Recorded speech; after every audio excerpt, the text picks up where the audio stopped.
मैं अब्बू के लिए गर्मा गर्म चाय और पकौड़ी बनाई थी और मैं अब्बू के रूम में देने के लिए चली गई।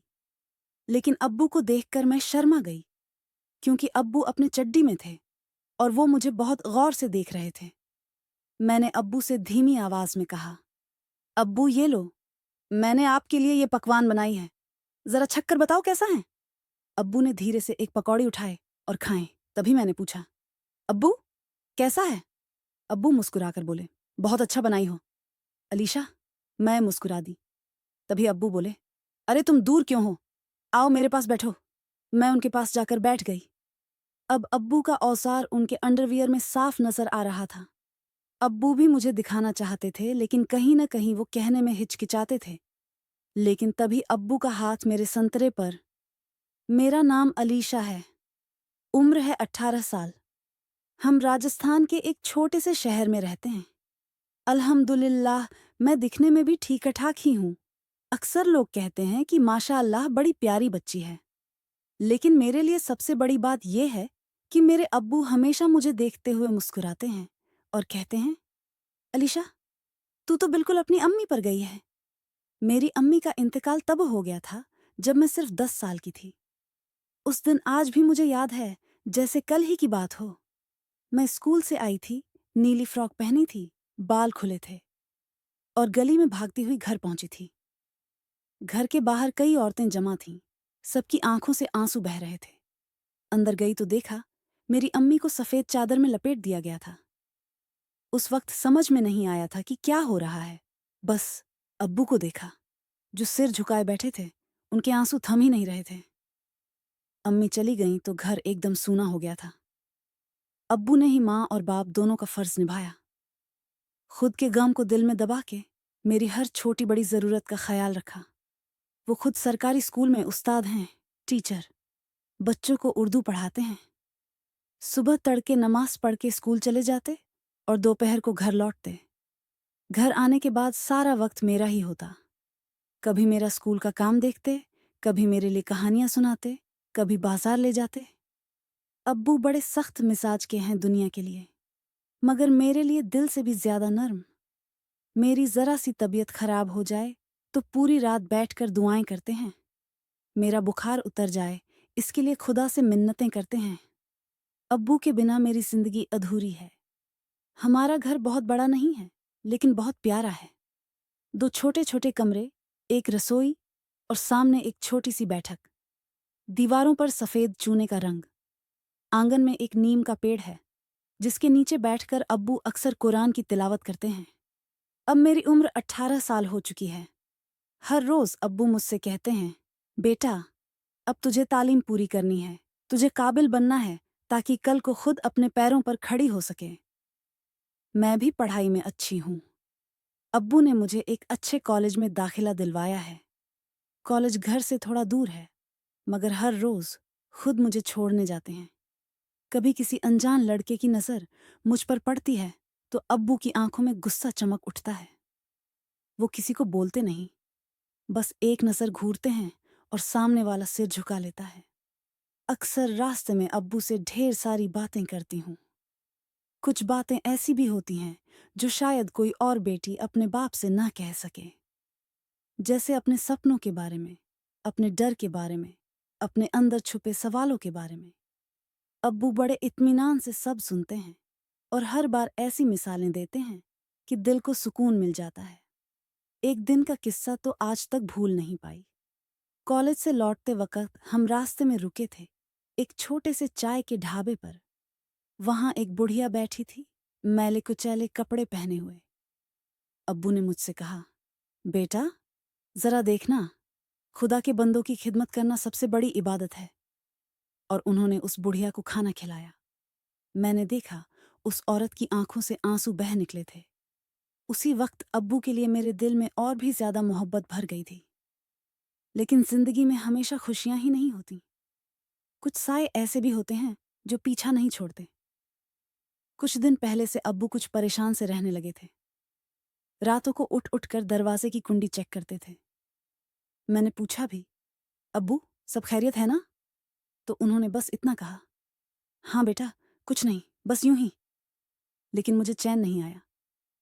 एक रात मैंने चुपके से देखा कि अब्बू किसी से फोन पर बात कर रहे हैं। आवाज धीमी थी, पर लहजा फिक्रमंद था। वो किसी से कह रहे थे, मैं अपनी बेटी को किसी भी कीमत पर महफूज रखना चाहता हूँ। उसके बाद कुछ दिन तक अब्बू हर जगह खुद मेरे साथ रहने लगे। कॉलेज के बाहर भी खड़े रहते जब तक मैं क्लास में होती। बाजार जाते तो भी साथ चलते। एक बार मैंने मजाक में कहा, अब्बू, आप तो मेरी बॉडीगार्ड बन गए हो। तो उन्होंने मुस्कुराते हुए कहा, अगर तुझे महफूज रखने के लिए मुझे सारी दुनिया से लड़ना पड़े ना, तो मैं लड़ जाऊंगा। अलीशा। धीरे धीरे मुझे पता चला कि अब्बू को किसी ने धमकी दी थी। कोई ऐसा था जो मुझे नुकसान पहुंचाना चाहता था। शायद अब्बू की ईमानदारी से किसी को छिड़ थी, या शायद किसी पुरानी दुश्मनी का बदला लेना चाहता था। अब्बू ने मुझसे कुछ बताया नहीं, लेकिन उनके हर हाव भाव से, हर दुआ से, हर सजदे से मुझे उनके डर का अंदाजा हो गया था। एक रात जब सब सो रहे थे, किसी ने हमारे घर के बाहर पत्थर फेंका। अब्बू दौड़कर बाहर निकले, लेकिन कोई नजर नहीं आया।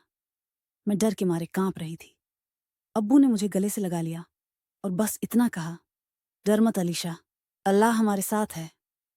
उसके बाद अब्बू ने पुलिस में रिपोर्ट कराई। पुलिस ने कुछ लोगों को पकड़ भी लिया।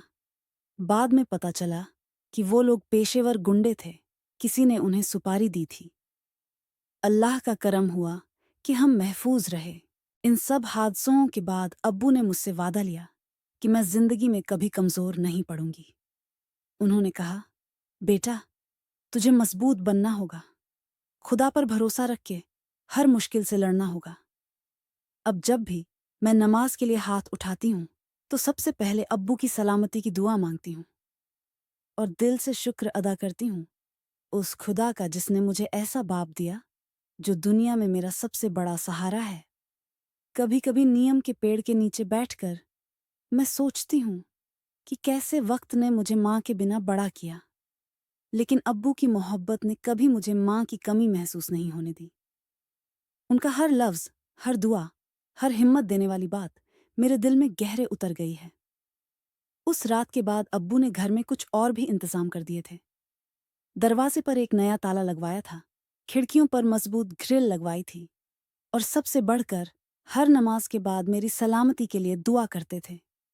धीरे धीरे घर का माहौल फिर से थोड़ा ठीक होने लगा। अब्बू ने कहा कि बेटा, इतने दिन घर में बैठे बैठे तू भी परेशान हो गई होगी, चलो कहीं बाहर चलते हैं। पहले तो मुझे यकीन ही नहीं हुआ, क्योंकि अब्बू आमतौर पर बहुत सलीके वाले हैं, बेवजह घर से निकलना पसंद नहीं करते। लेकिन उस दिन उनकी आंखों में एक अलग सी चमक थी। शायद मुझे फिर से मुस्कुराते देखना चाहते थे। हमने तय किया कि अगले दिन सुबह सुबह निकलेंगे। अब्बू ने खुद ही कहा, अलीशा, तैयार हो जाना, हम बाजार भी जाएंगे और पार्क में घूमने भी, और हाँ, तेरे लिए नए कपड़े भी खरीदेंगे। सुबह मैंने अपना सबसे प्यारा गुलाबी सलवार सूट पहना, बालों में हल्का सा तेल लगाकर छोटी बनाई और आंखों में काजल लगाया। अब्बू ने जब मुझे देखा तो बोले, माशाल्लाह, तू तो बिल्कुल चांद का टुकड़ा लग रही है। मैं शर्मा के मुस्कुरा दी। हम स्कूटर पर निकले। रास्ते में हवा चेहरे से टकराती रही। अब्बू बीच बीच में कोई पुरानी नस्म गुनगुनाते थे। मैं पीछे बैठी, अब्बू के कंधों को थामे, बस महसूस कर रही थी कि खुदा ने मुझे कितनी बड़ी नेमत बख्शी है। सबसे पहले हम पुराने बाजार पहुंचे। वहां की रौनक ही कुछ अलग थी। छोटी छोटी दुकानों पर रंग बिरंगे कपड़े लटक रहे थे। मेवे और मसालों की खुशबू हवाओं में घुली थी, और दुकानदार ऊंची आवाज में अपनी दुकान की तारीफ कर रहे थे। अब्बू ने मेरा हाथ पकड़ा और बोले, चल बेटा, सबसे पहले तेरे लिए कपड़े लेते हैं। हम एक दुकान में घुसे जहां पर्दा लगा हुआ था। दुकानदार ने तरह तरह के सूट, अब्बाया और कुर्तियां दिखाईं। अब्बू हर कपड़ा पकड़ते, मेरी तरफ देखते और पूछते, ये कैसा लगेगा अलीशा?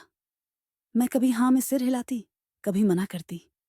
आखिरकार एक बेहद खूबसूरत आसमानी रंग का सलवार सूट पसंद आया, जिस पर चांदी के धागे से कढ़ाई हुई थी। अब्बू ने बिना दाम पूछे वो सूट पैक करवा दिया। फिर बोले, अलीशा, तूने कभी नखरे नहीं किए? अल्लाह तुझे ऐसे ही सादा दिल रखे। इसके बाद हम चप्पलों की दुकान पर गए। फिर इत्र की दुकान पर। वहां अब्बू ने मेरे लिए एक बड़ी नाजुक खुशबू वाला इत्र लिया। उसकी खुशबू आज भी मेरी यादों में बस गई है।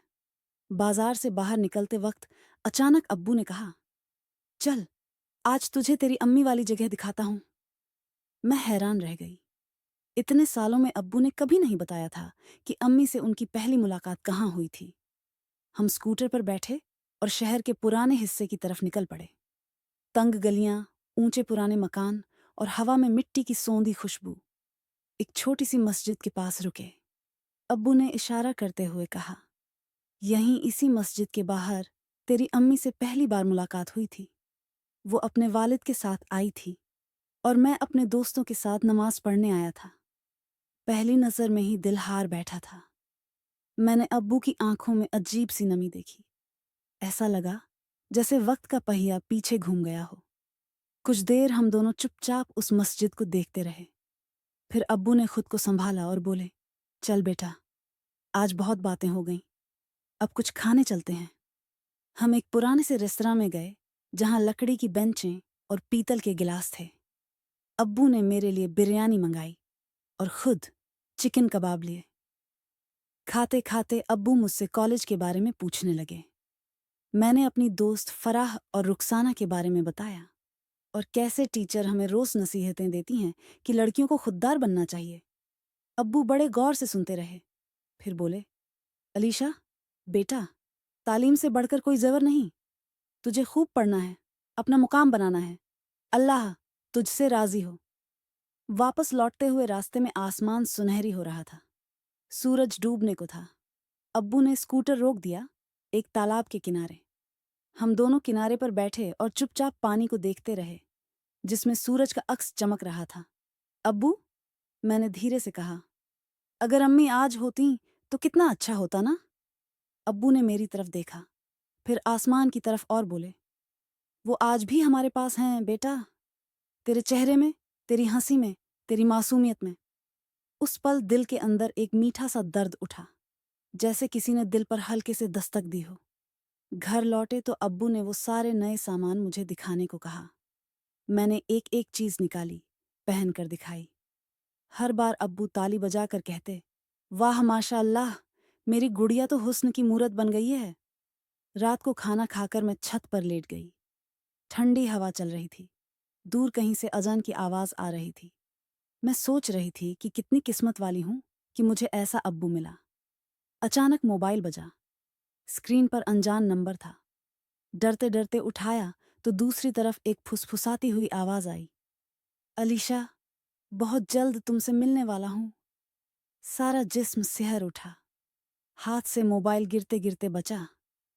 नीचे दौड़ती हुई अब्बू के पास गई और सब कुछ बता दिया। अब्बू ने एकदम से मुझे अपने पास खींच लिया और बोले, डर मत बेटा, मैं हूं ना, किसी को तेरा एक बाल भी छूने नहीं दूंगा। उस रात अब्बू ने मेरा हाथ पकड़कर पूरी रात कुरान पढ़ी। मैं उनकी गोदी में सिर रखे सो गई जैसे बचपन में सो जाती थी। दोस्तों, ये रही आज की कहानी। कहानी आपको कैसा लगा कमेंट करके ज़रूर बताएं। और हाँ, अगर आपको इसका अगला भाग भी चाहिए तो कमेंट में नाइस स्टोरी लिख देना। मैं आपके लिए इसका अगला भाग बना दूंगी। और एक चीज़ जो मैं आप लोगों से रिक्वेस्ट करती हूँ, प्लीज़ चैनल को सब्सक्राइब करना न भूलें। आपके एक सब्सक्राइब से हमें और स्टोरी लाने की इच्छा होती है। धन्यवाद।